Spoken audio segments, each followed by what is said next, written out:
Okay, we're good to go? All right. So, as you can see here, this kind of self-organized phenomena shows up in all kinds of areas. In economics, which I'll talk about first. Then I'll talk about some examples in sociology and ecology, and finally LLMs and deep neural networks.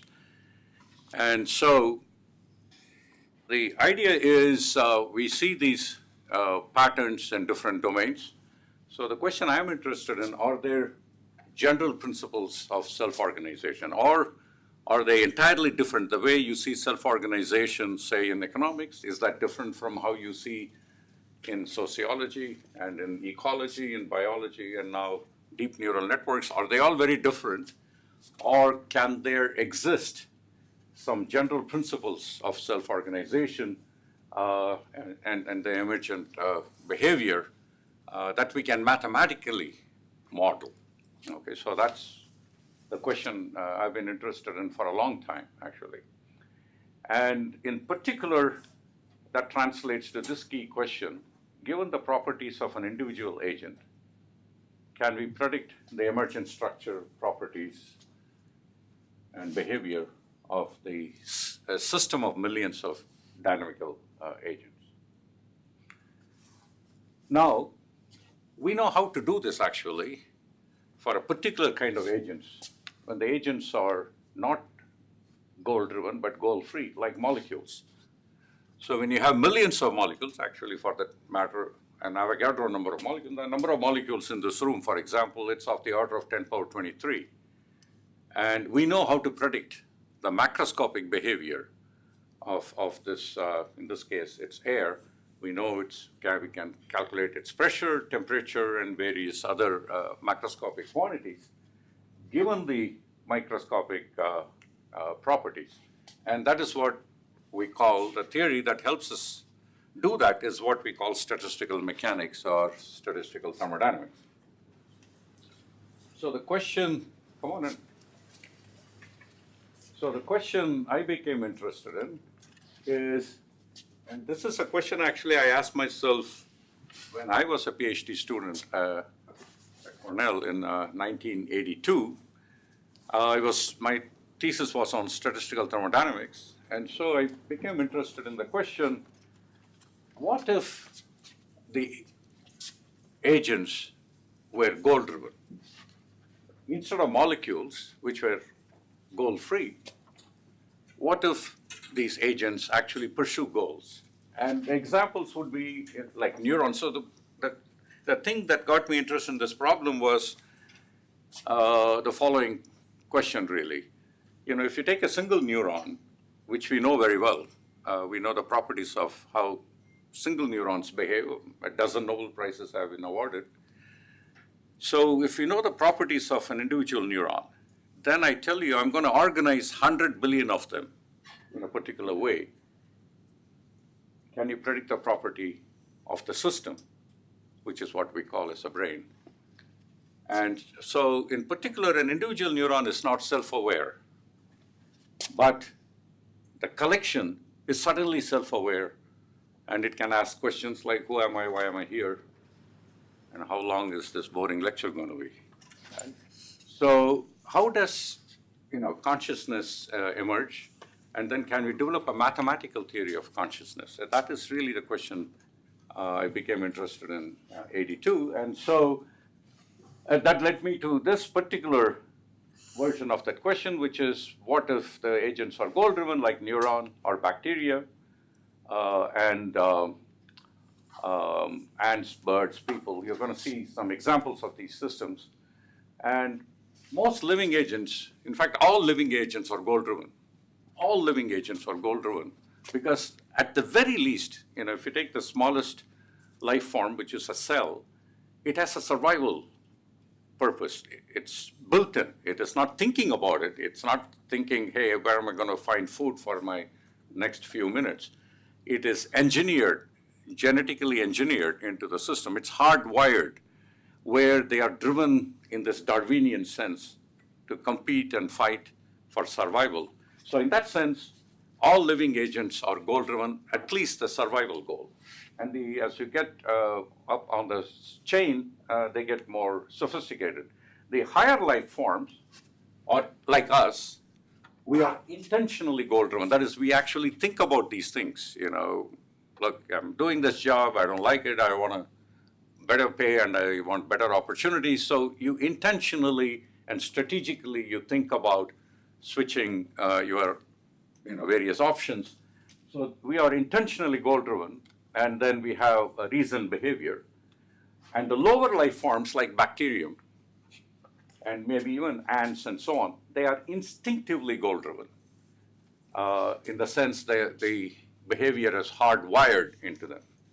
Okay, like ants, for example, they leave pheromone trails, and that's part of their biology, that's part of their physiology, it's part of their genetics. So they're not thinking about what to do next, they just do a bunch of things which helps them pursue their goal, which is mainly survival, gather food and, and make it through the day. So how do we generalize statistical mechanics for goal-driven agents is the question I became interested in 1982.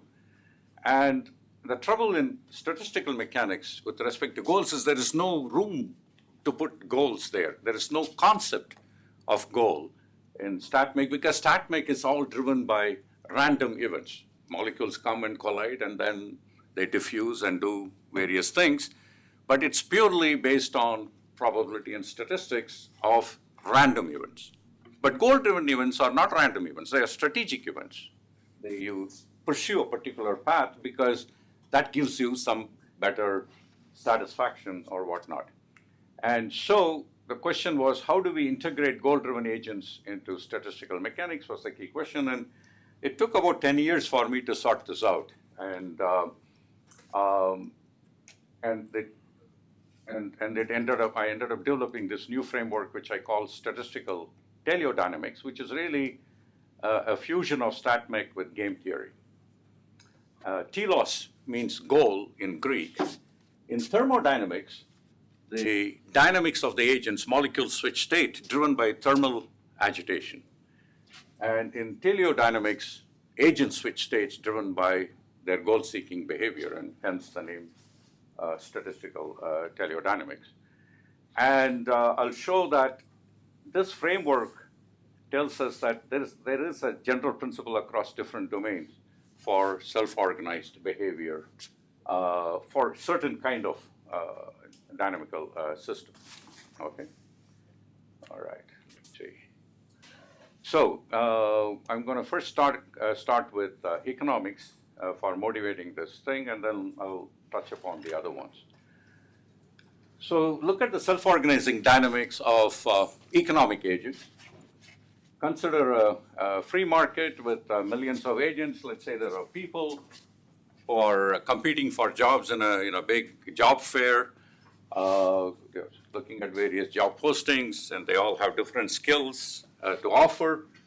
And the underlying assumption is that everyone is looking for a better job, better salary, better title, better work environment, or some combination of all these things. Okay. And the concept of utility captures this from economics and in game theory. So basically, people keep switching jobs until, to increase their utility, and they're always searching this and until, people retire, let's say. And so this is sort of like what happens when you are driving in a crowded freeway. So this is, I think, it's actually a picture of LA highways during rush hour. So they're, let's say you're stuck in one of these cars trying to get home.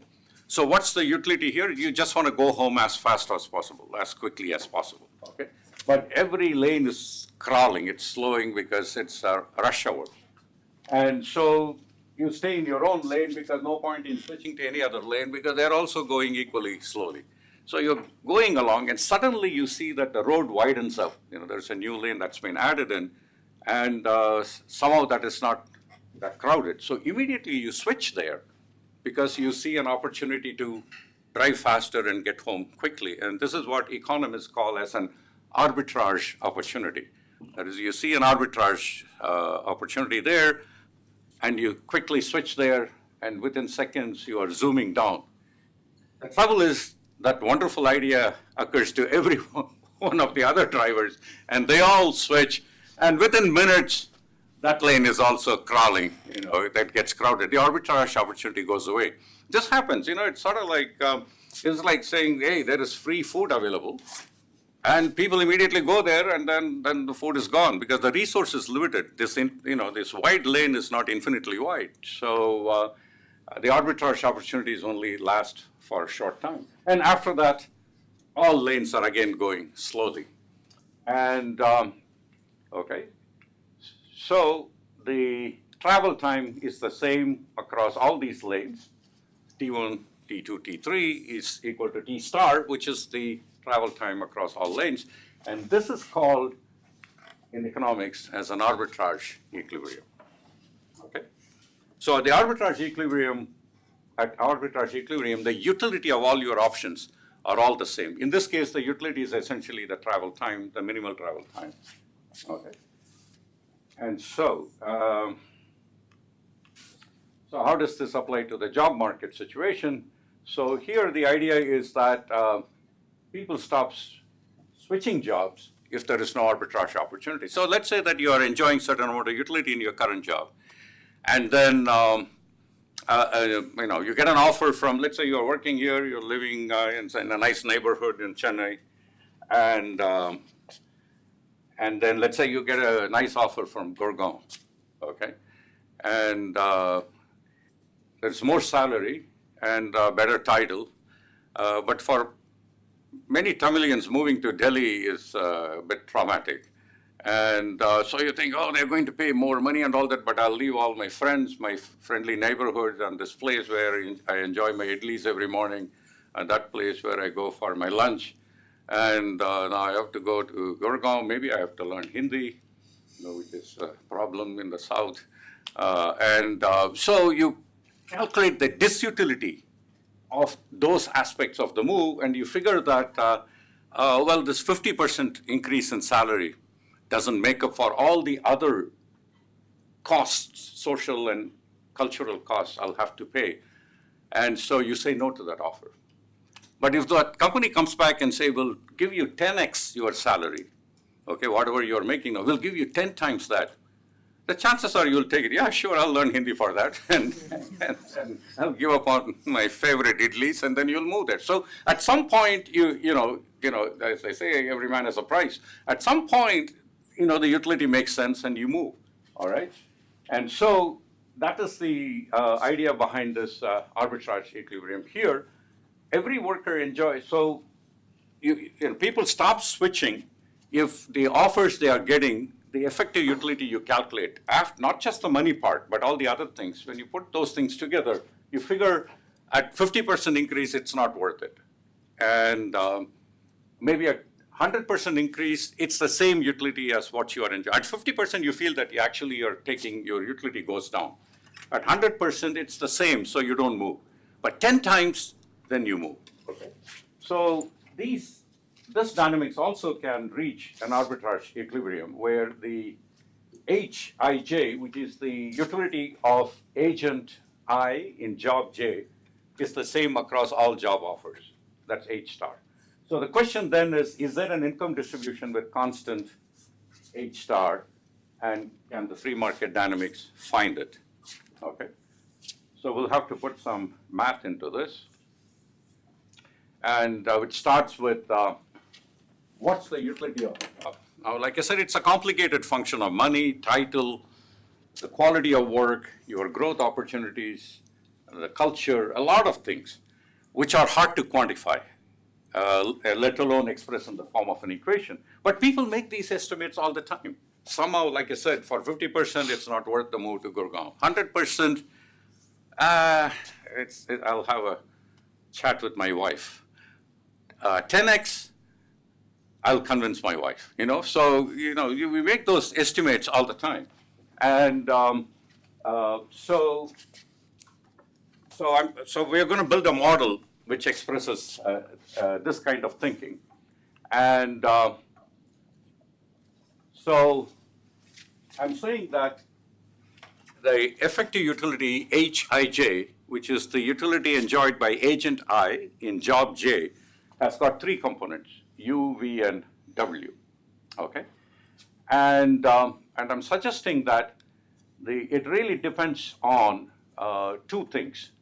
Okay, the effective utility is really benefit minus cost. So this is the benefit you get from the salary, and V and W are the costs you have to pay in order to get that salary. Okay, the first one, V, is called the disutility of work, and the second one is the disutility of competition.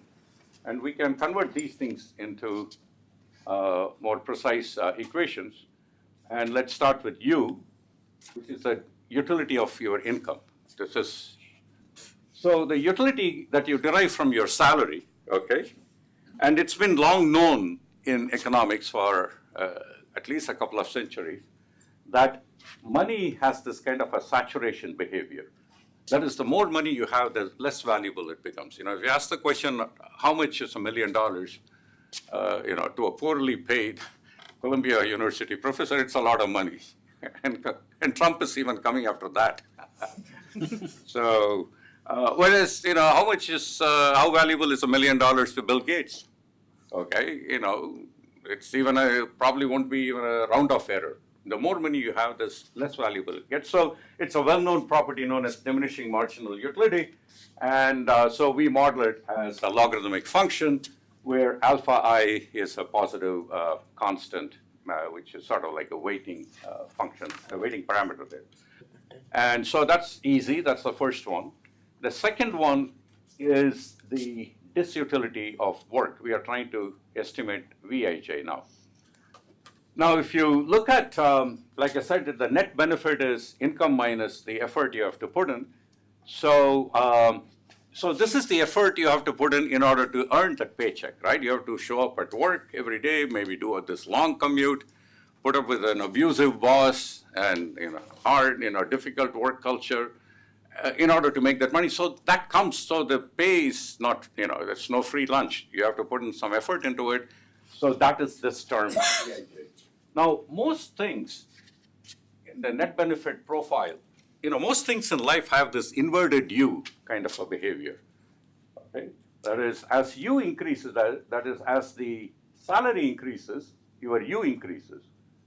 So the net also increases because the net is basically U minus V. That also increases. So the more money you make, the more utility you enjoy. You live in a bigger house, better neighborhood, kids go to better school, you drive a nicer car, a whole bunch of things, all these things. But then it doesn't simply keep going up. At some point, it maxes out and begins to go down because the cost of earning that, okay, all right. So the cost of earning that goes up because let's say that, yes, you make more money, but you are traveling a lot. You're missing time with your family. You're missing, you're working overtime, and your health suffers. Stress issues and all that. So all these costs make the effective utility, the net benefit, to go down. Quick question, but that may not be true always, right? Why is it true? Because money is, you accumulate interest and, money earns money, right? I mean, beyond a certain point, you don't work. I mean, the company works for you and makes things. So why will it go down beyond that point? I mean, this is, we are not talking about capital income. This is labor income. So you have to work for it, okay? And you get a promotion, but they send you to Cuba, okay? Let's say, and you have to live there alone without your wife. Try doing that for a couple of months, and you'll appreciate the other side of this utility curve. And many things in life are like that. For example, let's say you have a bad headache, and then you take a Tylenol. I guess it is paracetamol here. So, and you get some relief. If you take 2 tablets, you get quicker relief. Then you cannot project and say, oh, I'm feeling pretty good already. Let me take 20 tablets. You are admitted to the hospital with severe liver damage. So many things in life where something, as it improves your well-being, there is a cost involved, and the cost goes up rapidly. And after a critical point, things begin to go down. Okay, so we can model this as a quadratic function, and so you get this AU minus BU square. Since we've shown that U goes as log salary, then U square, which is the Vij term, will go as log salary squared times another parameter. Okay, so we've got two things done. We are left with the last one, which is the competition term. So there are two costs, as I mentioned. One is that the benefit is your income. That's the first term. The second one is the cost of showing up for work every day and working, and that's the Vij term, which we just determined. The third one is the Wij, which is the competition for promotion and everything. So everybody shows up for work, everybody gets their salary, but one of the 100 people will get promoted to the next level, let's say. So there is a competition. So you not only have to show up and work to earn that salary, you have to actually outperform your competition in order to get promoted. And this is the extra competition term which shows up here. And that goes up also as Nj is the number of people in the job category J who are competing with you for this promotion. And that also, so it clearly increases with N, but it has a diminishing utility business. It doesn't matter whether it is 10 or 100 people, it begins to saturate. So we can use the log term here, there. And the negative sign says this is a disutility, that is, it's a cost. I have to subtract, and then gamma is a positive constant parameter. Okay, so now we can put all three together, and that's the first term, U term, this is the V term, and that is the W term. So that is the effective utility of agent I in job J. I'm going to make one simplification, which is I'm going to say this alpha, beta, gamma can depend on agents, but I'm going to make them the same for all agents. That is, let's say that they all have the same parameter values. We can relax this easily, as we have shown in our paper, but this produces essentially a one-class society or a one-class system. Okay, and so this is the final form we have. As I mentioned, that's a one-class society. And this is the equivalent of an ideal gas. So if you were to compare this in statistical mechanics, this would correspond to the Ising model or the ideal gas model in its assumptions. Okay. Note that this is I'm calling this effective utility because it already accounts for the contribution made by the agent. So this term is actually the contribution the agent makes in order to earn that income. And then the third one is the last term is the competition term. Okay. All right, so where are we now? So now this is where game theory enters.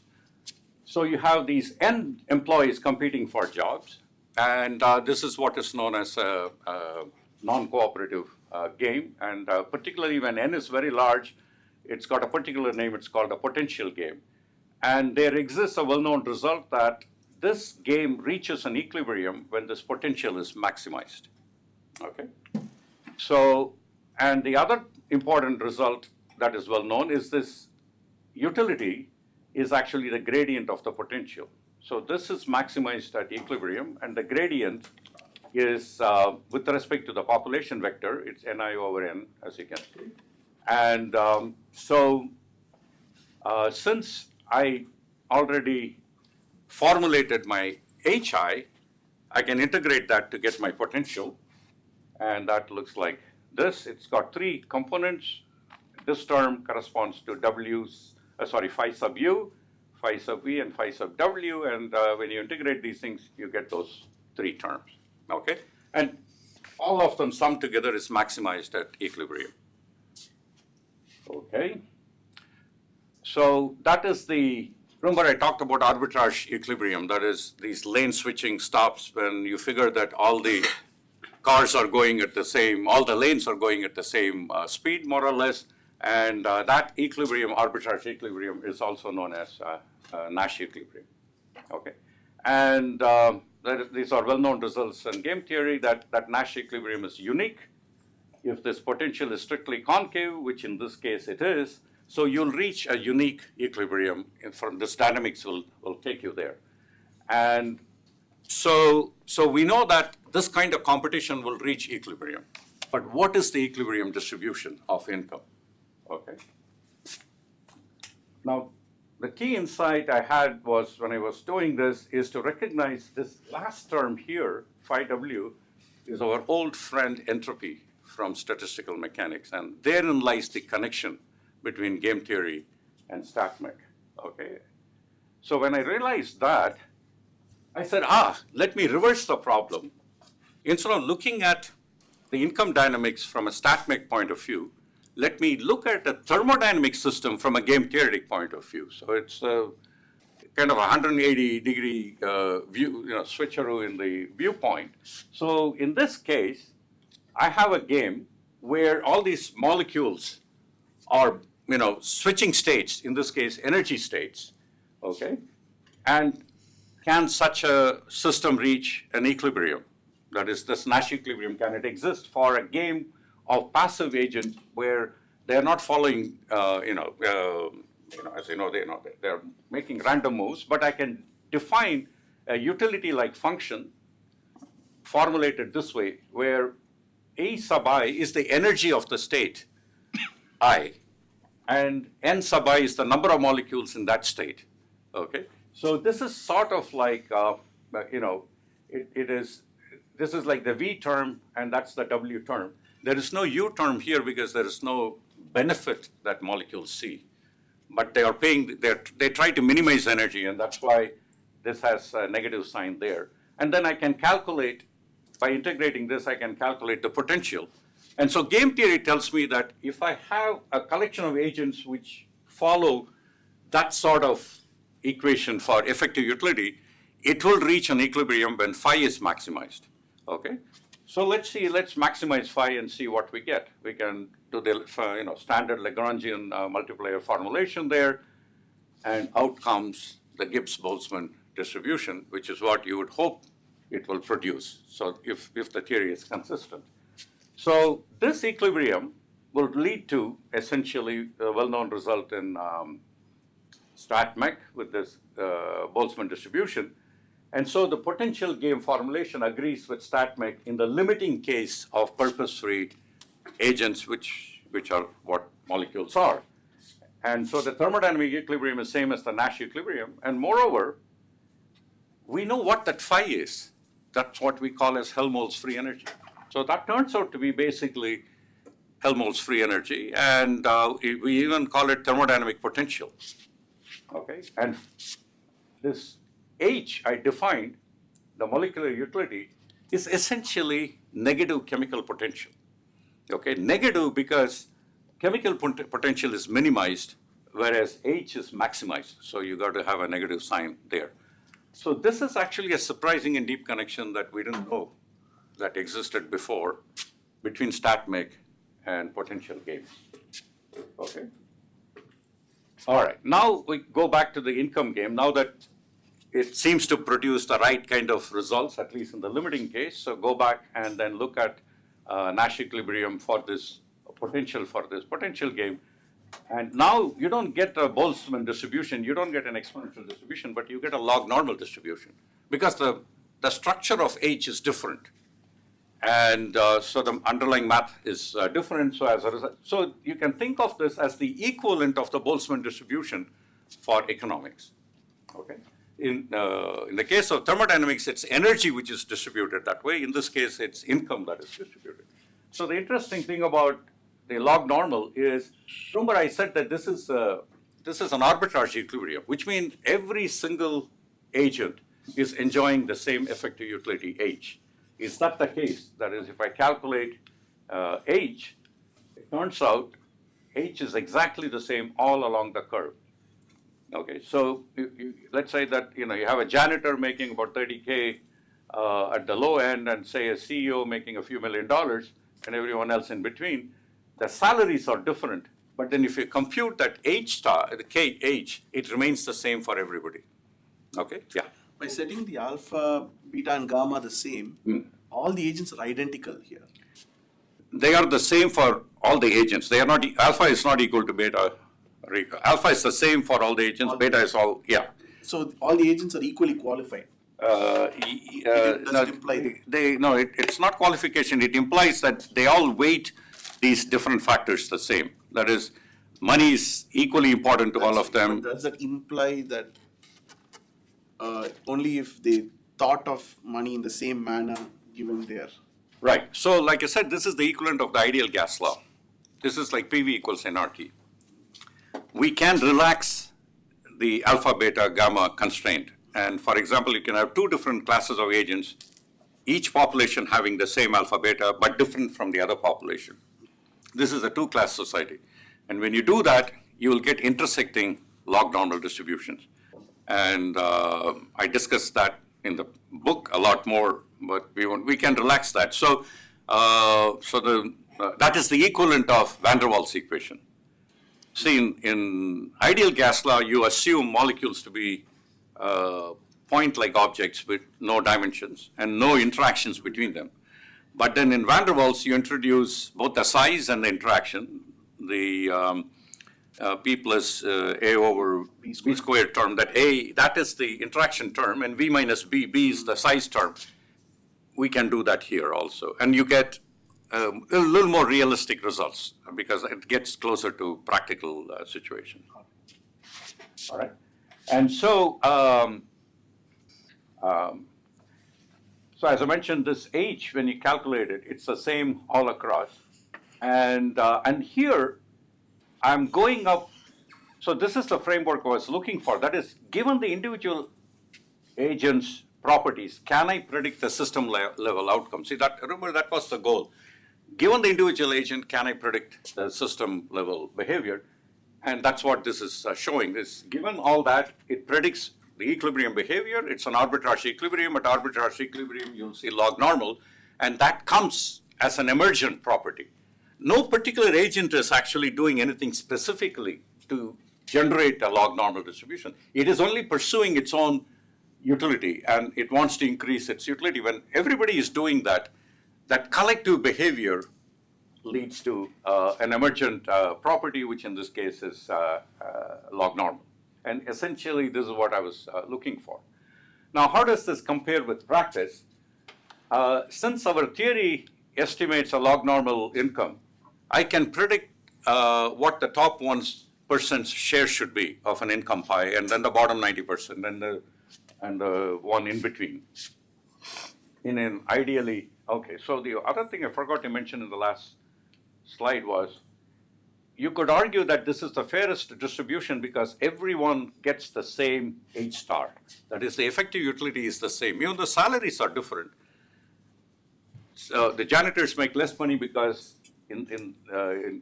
estimated in the form of the effort they put in. For the effort they put in, their compensation is commensurate with that. CEO presumably is putting in more towards the value of the growth of the company and whatnot, and so he or she makes more. But when you subtract their contributions, that is, look at the effective utility component, that is exactly the same for everyone in the log normal distribution. So one could argue that that means every worker is being treated fairly, and this is the fairest distribution possible under ideal conditions. Okay, but reality is not ideal, right? So how does it compare with practice? We can do that.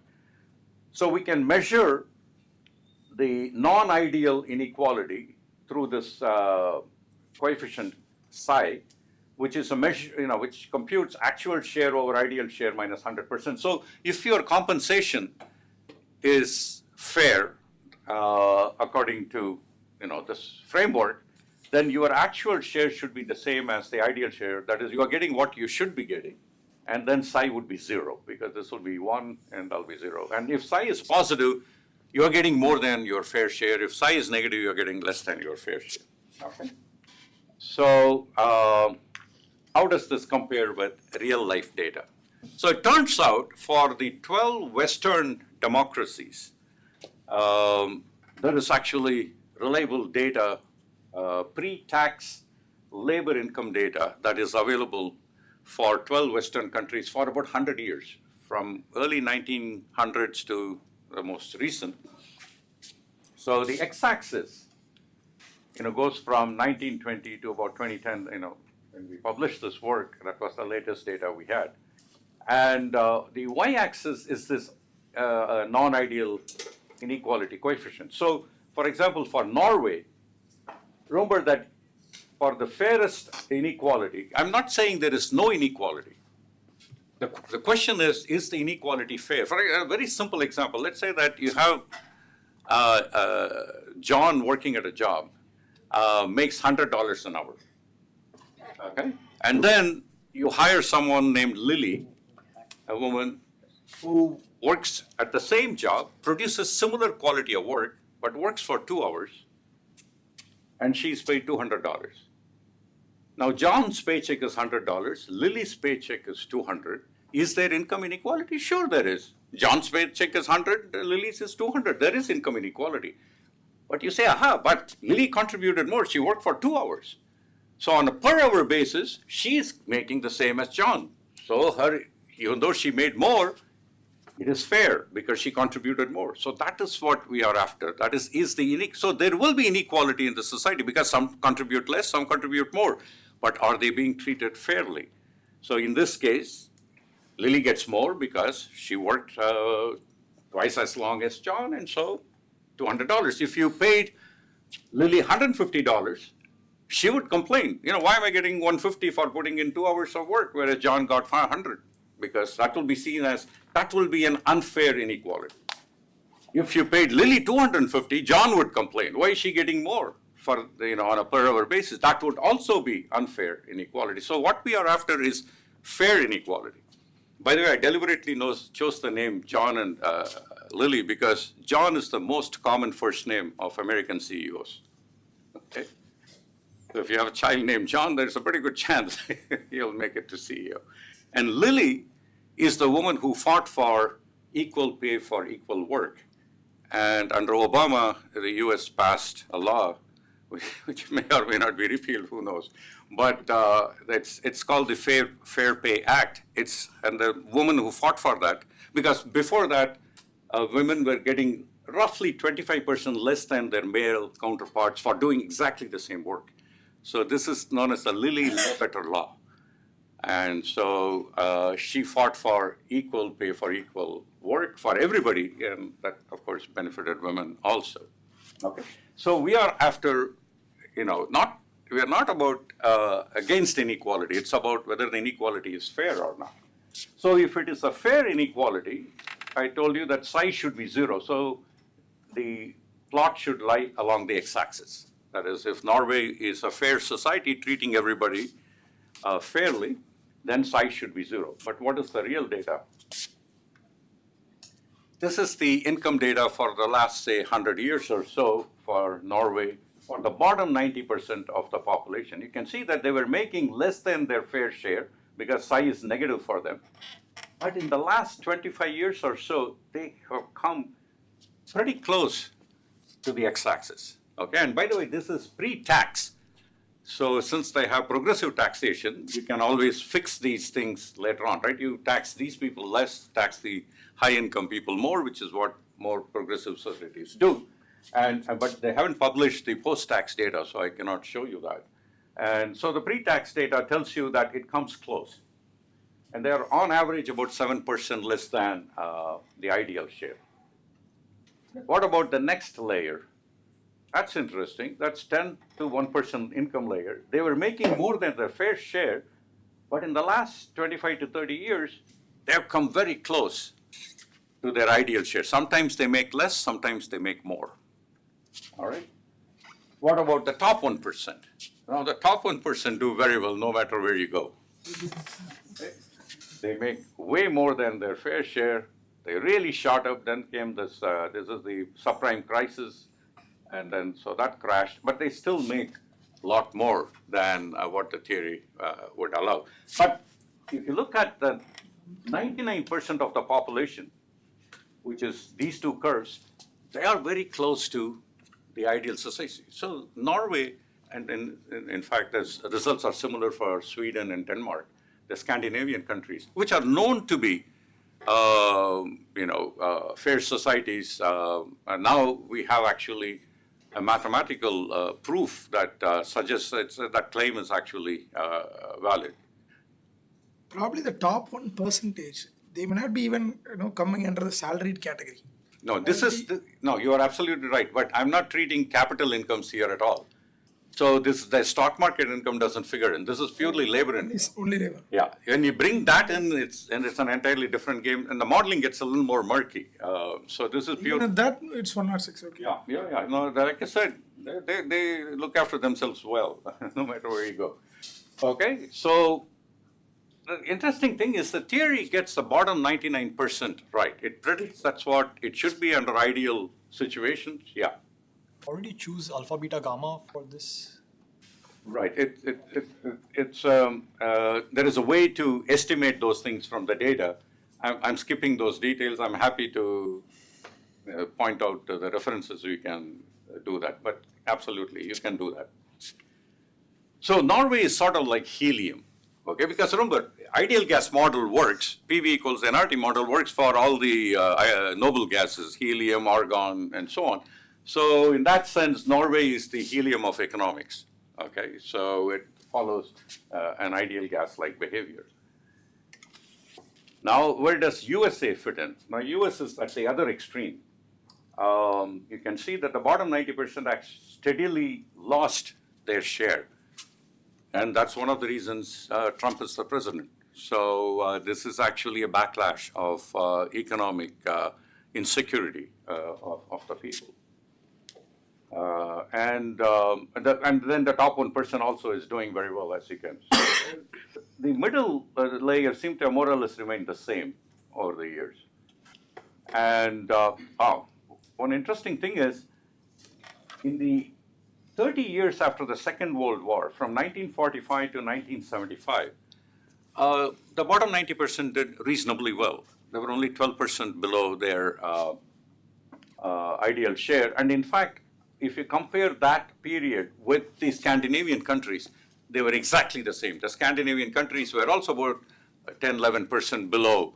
And so the US was treating the bottom 90% like the Scandinavian societies. But it is since the 1980s, starting from the Reagan presidency era, it has steadily, the bottom 90% has steadily lost ground. Okay, so that's all economics. So let's switch to a completely different domain, but see whether the same idea, same theory applies. So here I'm modeling how birds self-organize and flock together, and then birds basically have a Darwinian survival instinct, which are hardwired into their behavior. Can I define an effective utility, and can I develop this ideal gas-like model and see whether how birds can self-organize and exhibit this swarming behavior? So we proposed this effective utility function, H sub I, where it is the utility of the bird I, and it's got 4 components. The first one I call as the company benefit. So basically the birds try to gang up together when they are flying in general because your security improves. If a predator like a hawk is trying to attack, if you're sole Dow flying, you're open target 100%. Whereas if you're one of the 100, your probability immediately of attack goes down at least by 1/100, right? So the birds tend to come together, and I call that benefit as having company around you. So it's the company benefit, and N sub I is the number of birds in your neighborhood. So if you're bird I can define a parameter which is, like a diameter of your, so wingspan or something like that. And so in that neighborhood, how many other birds are with you? And so it's like a local density. Now, so that's the benefit. But for every benefit, like I said, there is no free lunch. There's a cost, which here is the congestion cost. That is, when you're flying, you got to, you can't go willy-nilly. You got to make sure you don't bump into the next bird, and so on. So there is, both cognitive cost and energetic costs involved in flying in a crowded. It's just like either walking on campus. When you go for a nice walk early in the morning on IIT Madras campus, it's very enjoyable. I know the place is very safe, so you don't have to worry about safety. But imagine walking through Ranganathan Street during Deepavali shopping days. You know, there's tremendous congestion costs you have to pay. And as I argued before, that cost goes quadratic. Just like in that case, it was SI and SI squared. In this case, it's NI and NI squared. The third one is the coherence benefit. So if there is a flock that is flying, when a new bird comes and joins, it tries to align itself so that it is more or less going in the same direction of the flock. So it orients its velocity vector so that the velocity vector is parallel to the average velocity vector of the group. So this SI dot Sj is sort of like, it is like the cosine similarity you see, which we often use in machine learning. So that is the coherence benefit. And the last one is the competition cost.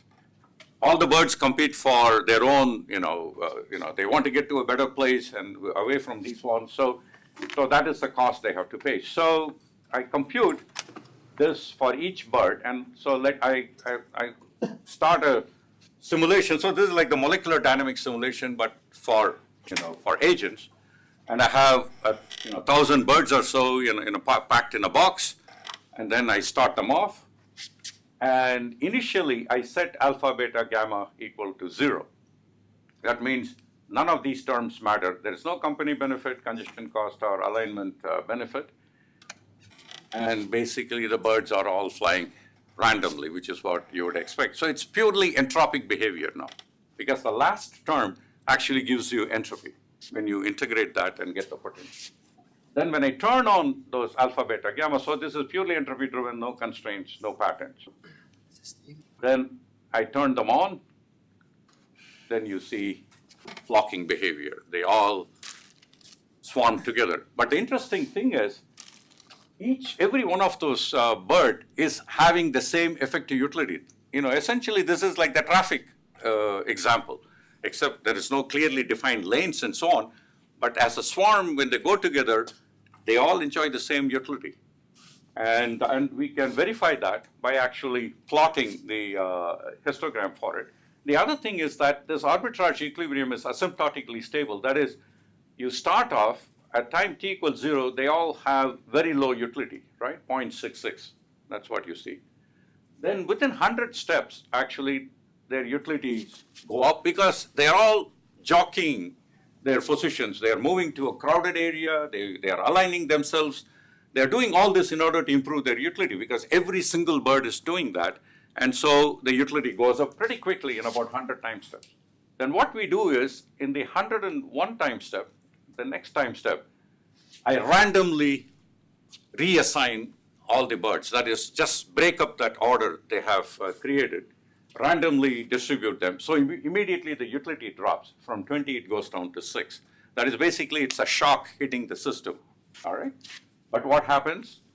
They pretty quickly bounce back. You see that within another 100 time steps, they are back to their high utility value. In fact, they're very close to, we know what the maximum utility they can enjoy. That's about close to 23 or so, and they are there. So this system self-heals automatically. And so I wonder whether this could be a core mechanism for self-healing that you see in biological and ecological systems. And then finally, we not only showed this in simulations, we can actually prove this mathematically. We can define a Lyapunov function, which is this. And this Lyapunov function guarantees that this system is asymptotically stable. So asymptotically stable means when you hit the system, essentially, it comes back to the original configuration or in that neighborhood. Asymptotically stable means it will come back exactly to the original starting point. And so this equilibrium is actually quite a stable one. Now I'm going to switch gears again and then look at a different domain. In this case, it's social segregation. So people have studied, yeah. Note on time. Yeah. A few more minutes. Okay. Is it because of the Zoom clock or? Maybe go on. We can go on. Okay. I think stopping. Okay. So I'll probably need another 5-6 minutes. Okay. But thanks for the reminder. So in this case, sociologists have studied how large populations behave and so on. And there was a general belief that large, dense urbanized environments lead to more, more mixing and less social segregation. That is, big cities, people tend to live together, and then in smaller cities, probably less so. That has been a long-held belief. But a recent work at Stanford showed, so they analyzed the cell phone data of hundreds of, maybe tens of millions of people in 300 different cities. And they saw the opposite of that. And that large cities tend to increase segregation and less mixing, and which was puzzling to the sociologists, okay? And whereas independently we had done this study where we, again, proposed a similar utility for people. And again, people also like to, get together, there is the aggregation or the affinity benefit. There's a congestion disutility, competition. There is no flying term here, but there is competition and then options. And so, the social contributions are somewhat different from the birds, even though some things are shared and they are similar. So we showed that the similar, if we did this dynamical agent simulation for low density environments, the two classes of agents, red and green, they all mix together and you don't see any pattern. They're randomly distributed. But as the density increases, at some point, spontaneously, they phase separate. This is very much like phase separation that you see in chemical systems. And so this explains the Stanford result, that spontaneous thing will happen in large societies. You can get into I won't get into the details, but the details you can calculate and see why exactly and how exactly this happens. And the important thing is both are in arbitrage equilibrium. So this is also in an arbitrage equilibrium. This is also a different arbitrage equilibrium. That is, utilities are different, of course. And then finally, let me just tell you the result about deep neural networks. So in this case, I'll skip some of these things. We have defined, so in a deep neural network, there are connections and there are neurons. Each one is contributing something towards the overall minimization of the error, right? What you are doing in machine learning is minimize the loss function or the error, and by tuning the weights or tuning the biases. And so both the neurons and the connections are contributing effective utilities, which I formulate like this. This is similar to the job market dynamics. You can see here, instead of salary, I have the absolute magnitude of the weights. So Wij is the weight between ith neuron and the jth neuron. And I normalize all the weights between 0 and 1, and I divide that into, say, 1,000 categories. And the K stands for which bin it falls into, okay? And so this is the benefit cost, and this is the equivalent of the, the disutility of work, and that is the competition term. And so this reaches an arbitrage equilibrium, which predicts it should be a log normal distribution. So we did this for these 6 different networks, going from small ones like 2 million parameters to large ones with 13 billion parameters, different application areas, computer vision and natural language processing and so on. We extracted the weights of these trained networks, and then when you plot them, the theory predicts log normal, which is the blue curve, the red curve, and the blue dots are the actual data from these things. And not only that, the theory predicts they all should have the same parameters for the log normal distribution, mu and sigma, and you can see that it is this, statistically the same for the sigma remains the same across different applications. The mu is more or less the same, but there is some variation. Okay. We were able to show that the Hopfield network is actually a special case of, I call this log normal based network as a Jaynes machine. as opposed to the Boltzmann machine. Some of you, as my students know that Jeff Hinton, who won the Nobel Prize in December, was my postdoc advisor at Carnegie Mellon. And we worked on the Boltzmann machine project for which he got the Nobel. And so this one is the Jaynes machine, and the Boltzmann machine turns out to be a special case of that.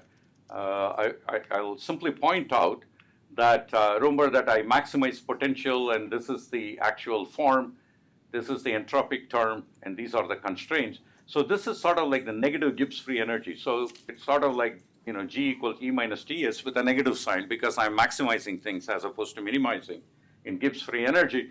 And so if you make this term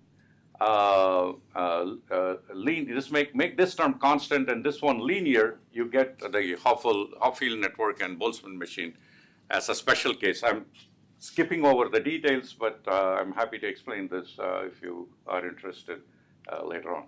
Okay. So in summary, could there be a unifying principle of self-organization?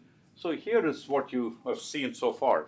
These are the effective utilities in different domains. For physics, that's molecules and bacterial chemotaxis. I didn't talk about that. That's also there. And crater, I didn't talk about it. So then I talked about birds and neural nets and so on. So you can see a pattern in these equations. So the pattern seems to be that while the microscale mechanisms may be different, but that may be domain specific. People are driven by salaries. Ants are driven by pheromone signals. Birds are driven by something else. But the mesoscale behavior is based on, if they fall into these kind of equation structures, then they would exhibit similar behavior. And for example, that compares economics and AI neural networks. The detailed mechanisms are different, but the form of the equations are the same. So you get the same log normal as a result. And so they all belong to universality class. So they self-organize, the agents self-organize, they pursue maximum utility, reach arbitrage equilibrium. So this is sort of like a renormalization group theory, like feel to this kind of framework in spirit. And just like you have the two laws of statistical thermodynamics, here are the two laws of teleodynamics. Actually, the zeroth law, it says that each agent will evolve in such a way that it pursues maximum utility. We don't have the equivalent of this in thermodynamics because we assume molecules are always moving. So that is a given. Here, I have to postulate as a law that these will move, agents will move, pursuing utility. And then the first law, so that is equivalent, that's similar to survival of the fittest and Adam Smith's pursuit of self-interest kind of principles. Then the first law of teleodynamics says evolution is subject to constraint imposed by the environments. And those are that UV terms that you see in my formulation. And the second law says that the system will reach an arbitrage equilibrium when the potential is maximized. This is equivalent to maximizing entropy, as I mentioned earlier. And so you can think of these as a generalization of the thermodynamic laws for goal-driven agents. And the effective utility formulation is essentially the mathematical formulation of the invisible hand that Adam Smith talks about. So equilibrium, we know that forces are equal, you have mechanical equilibrium, temperatures are equal, you have thermal equilibrium, chemical potentials are equal, then you have phase equilibrium. And I'm suggesting that a fourth equilibrium, that is when the effective utilities are equal, you'll have arbitrage equilibrium. And this governs all active matter, including living systems. So that's the claim. And so another way of comparing physical chemical systems is here it's governed by energy, entropy, and thermodynamics. And here it's governed by effective utility, entropy again, and teleodynamics. So the effective utility plays the role of energy for living systems. And the active matter people have a favorite statement that equilibrium means you are dead. That means particularly for living systems, equilibrium means you are dead. I'm claiming that arbitrage equilibrium equilibrium means you are alive, actually. So there is a different kind of equilibrium that we get to. I would like to acknowledge various people. Jay collaborated with me on the income distribution work, and also one of my former PhD students, you Luodo, the synthetic. Abhishek worked on several of these factors, and he is from IIT Madras, as some of you know, maybe 7-8 years ago. And currently, there is another IIT Madras student working in my group, Sanjeev, who joined me last year, and he was Babji's protege earlier, and Colin and Manasi.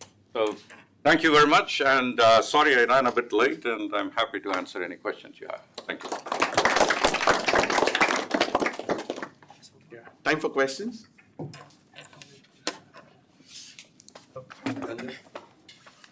Yeah, thank you for a very nice talk. A couple of questions with respect to the transience aspect of it, in this time dependence to this equilibration.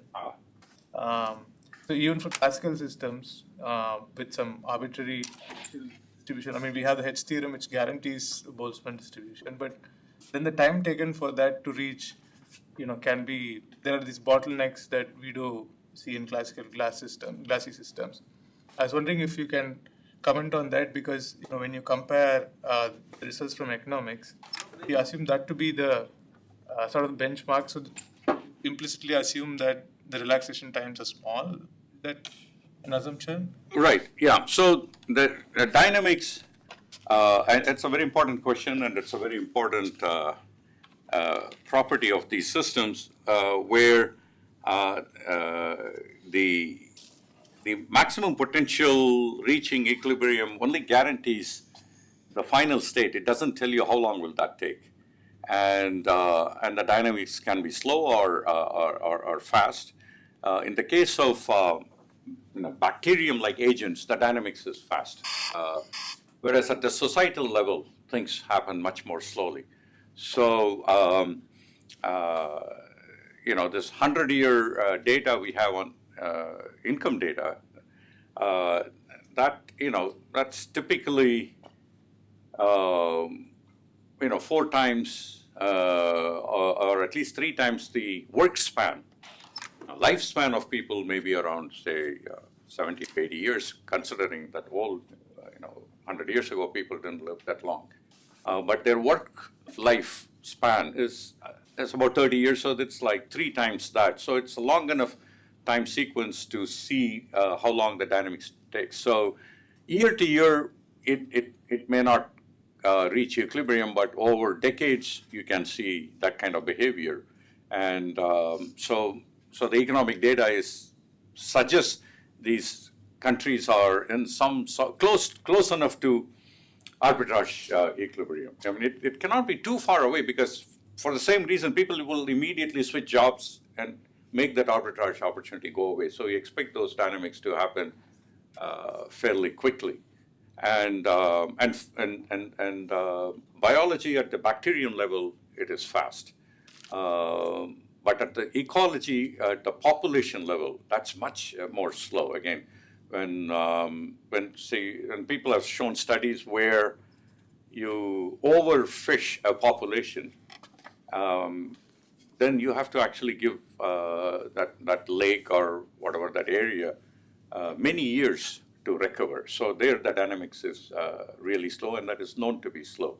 The dynamics of living systems is still is an ill-understood thing, largely because data is not also there. But now we are beginning to get those kind of data, and we can make more accurate mathematical models. A quick follow-up. Yeah. One,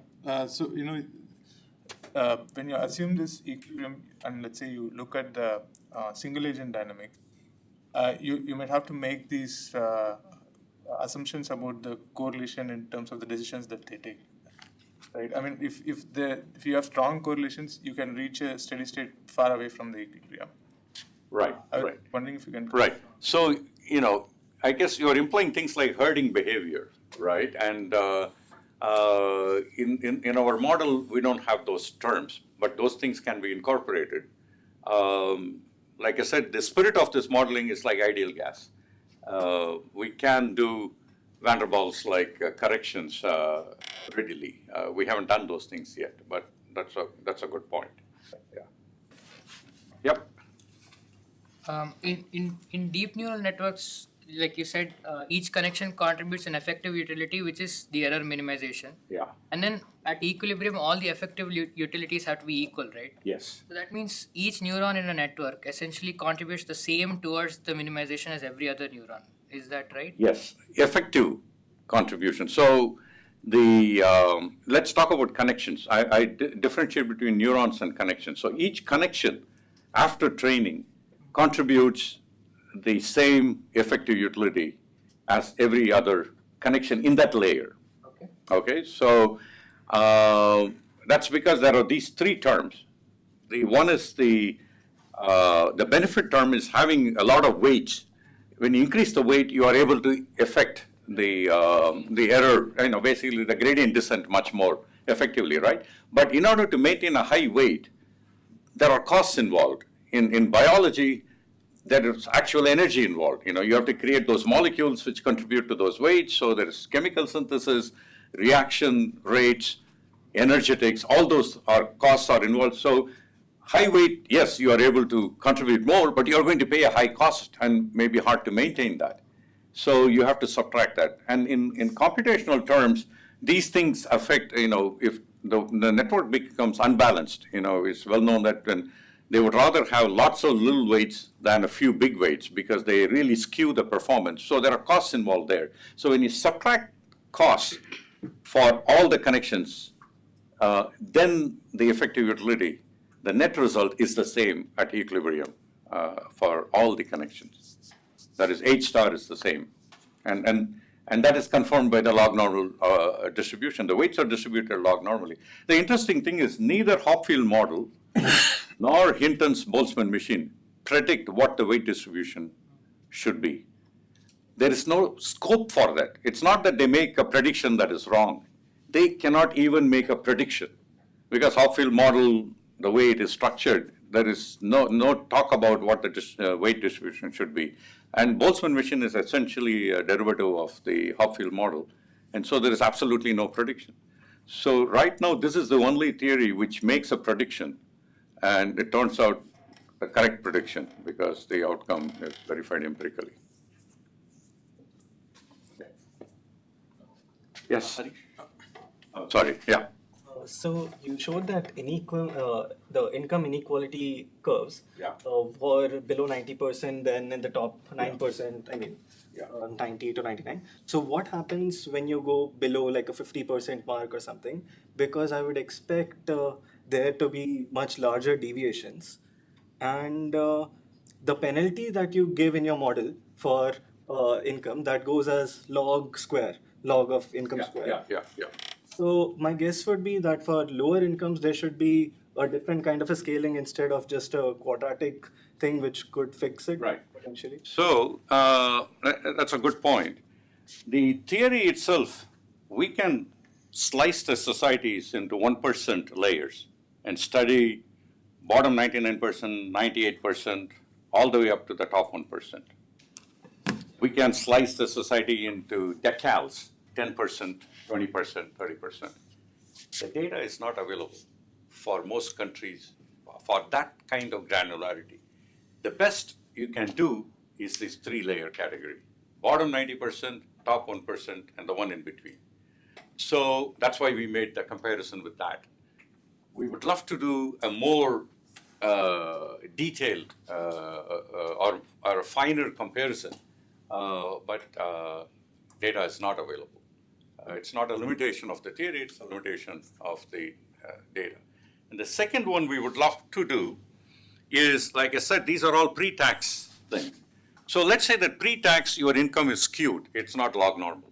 But then you can design a taxation in such a way that this off log normal curve is brought up to log normal by carefully selecting the tax brackets. That is, you tax the bottom 90% less, which we do in most countries, progressive taxation, tax the top 1% high, not high enough in my opinion, in the US, for example, under the new Trump budget which got passed, they get even a bigger break now, which is going to make this income inequality business a lot worse. But this theory gives you the handle. You know, you can tweak these taxation knobs such that post-tax, they fall into log normal, okay? So the post-tax data would be we would love to see, but it's available, it's not available for most of the years, for most of the countries. There was sporadic data we were able to get, but, this theory gives you, instead of guessing what the marginal tax rate should be at different salary levels, it actually gives you formula for getting that, so that after taxes, everyone is treated fairly, okay? So, but, again, there is lack of data for testing hypotheses. Yeah, My last question and we'll end here. okay. What? So, you showed that there are multiple utilities function for different contexts. Right. You claim that utility functions for all the contexts would fall into a similar structure. Right. Have you shown the uniqueness of that structure, or or just the existence? Right, so we show that for these different domains, the utility functions, they all have this universal structure, which is benefit minus cost. Yeah. And one of the costs is always the competition cost. That if you notice, the last term in all these formulae, they were all negative log n. That negative log n, when integrated, leads to entropy. So in some sense, they are all maximum entropy outcomes, and the first few terms are the constraints on the maximization. One kind of constraint leads to exponential distribution, which is what you get in thermodynamics. Another kind of constraints lead to log normal. The birds, there is no particular distribution because the swarms are all arbitrarily shaped, but they are nevertheless in arbitrage equilibrium. So the structure in that sense is universal, but the details of those constraints differ from domain to domain. And even if the detail is similar, the mechanisms can be very different. The deep neural network formulation and salary game, they have the same structure, but they are entirely different. The way a deep neural network is structured, and the weights are the currency there, whereas money is the currency, it's the other one. So it allows for domain-specific variability. But at a higher level, when you put them together, this would be the mesoscopic, it's like coarse graining model, right? At the details, you see certain things. When you zoom out, then you see at the aggregated level, a different behavior, and that's what this is getting at. This is sort of like looking at Mona Lisa, say, a pixelated Mona Lisa. When you zoom in, you see black and white and gray cells. But when you zoom out, you begin to see patterns. And so that is the kind of mathematical modeling that's going on here. Okay. Right. So let's thank Professor Venkat again. Thank you. Wonderful talk.